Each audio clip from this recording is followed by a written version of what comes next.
ഒരു റൂമിൽ നമ്മളെ കൊണ്ടുപോകാം ക്ലാസ്സിൽ ഇരുന്നുകൊണ്ട്. അപ്പൊ ആ റൂമിൽ കൊണ്ടുപോയിട്ട് ഇതാണ് അതിന്റെ പ്രൊപ്പല്ലർ, ഇതാണ് ഇതിന്റെ മാഗ്നറ്റിക് റെസൊണൻസ്. അപ്പൊ നമുക്ക് എല്ലാം ലൈവായിട്ട് കാണാം. 3D നമുക്ക് കറങ്ങി ഇങ്ങനെ പോകാം. വിർച്വൽ വേൾഡിലേക്ക് നമ്മളെ കൊണ്ടുപോകും. കുറച്ചൊക്കെ ഷെയർ ചെയ്തിടാം. റിയാലിറ്റിയിൽ നമുക്ക് കൊണ്ടുവരാം. ഇതൊത്തിരി അകലമൊന്നുമല്ല. അതാണ് നമ്മുടെ ഗ്ലോബൽ ക്ലാസ് റൂം എന്ന് പറയുന്നത്.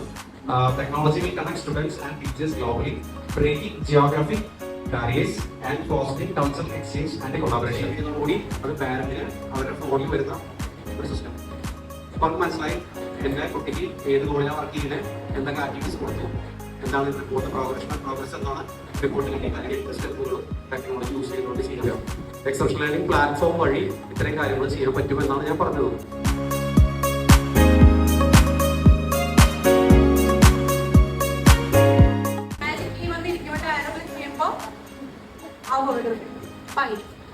നമുക്ക് എല്ലാവർക്കും ഈസി ആയിട്ട് പവർ പോയിന്റിൽ ചെയ്തെടുക്കാൻ പറ്റുന്ന പ്രസന്റേഷൻ ആണ്.